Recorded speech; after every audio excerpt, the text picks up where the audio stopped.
Good morning. Wow, this is another day. Hey, I love this shirt so much. It makes me feel like I'm a king. When I wear these shirts, I feel good. I feel good. How are you doing, guys?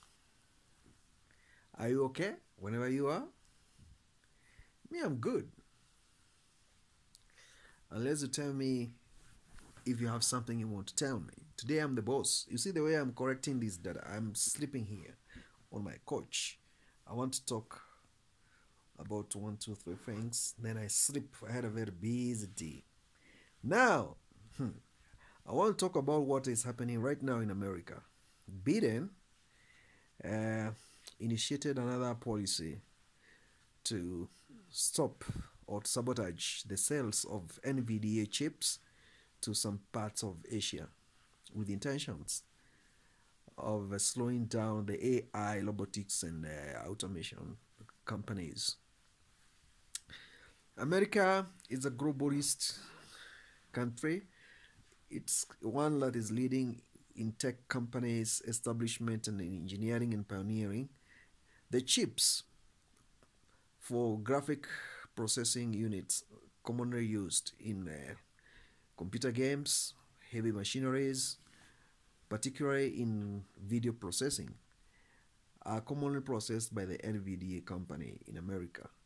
And that company is declining the sales to some of the most leading tech companies in the Eastern Asia, particularly China and Taiwan and Vietnam and Malaysia and some other countries there in Korea. Right now, the reason why the America is limiting the sales of the chips, it's a weaponization of the tech companies with intentions of controlling the two-third majority of the global market, chip market. If they continue doing so for the next 2 to 3 years, they'll slow down the production of artificial intelligence, servers, automation systems, and high speed computer processing unit. This is the main reason why it's happening. They want to see if China will stop escalation and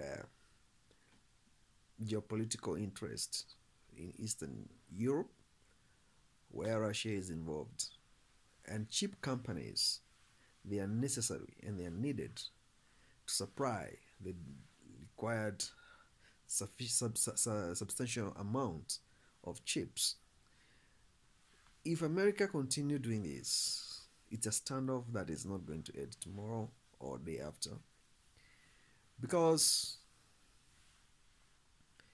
they want to control the market for the next 2 decades.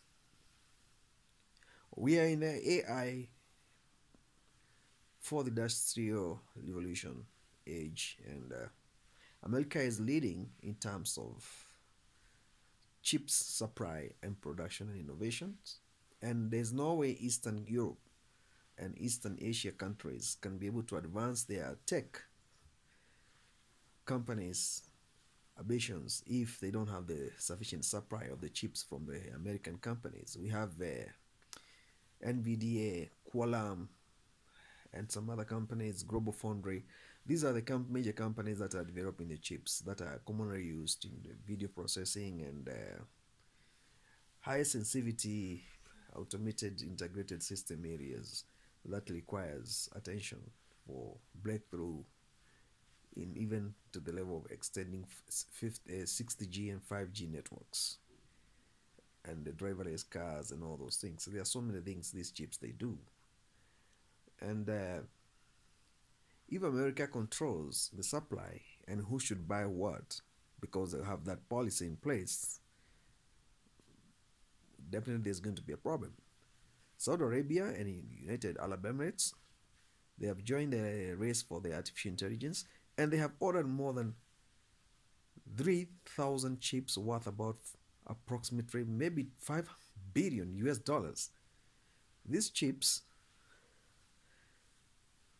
the order is infinite.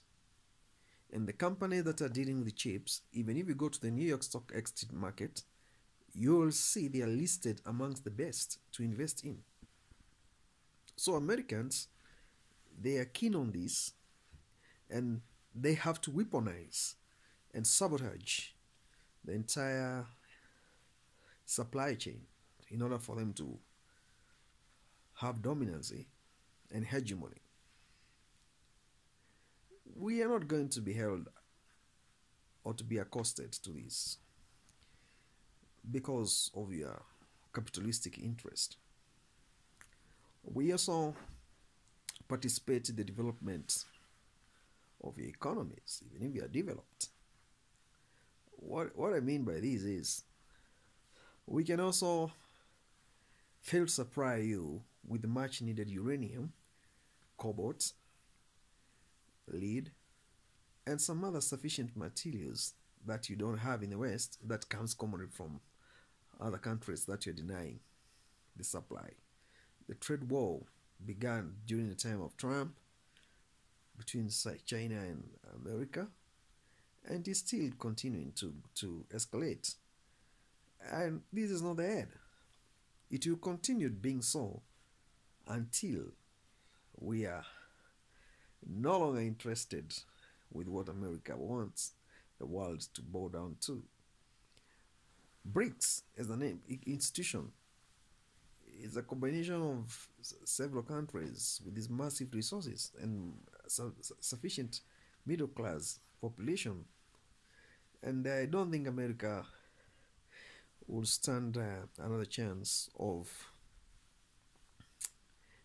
enjoying the hegemony, capitalism. Release the chips, let the world grow. Advancement is the replica of America hegemony, and other parts of the world can grow because they need also to improve like you did, and you are where you are today. So we don't see it being a big deal. It will definitely must happen. And production on NVIDIA chips, break it even and allow the world to have the chips, and don't weaponize, because if you do so, what will you do as a great world superpower if Taiwan, that is generating the chips for other aviation and other telecommunication and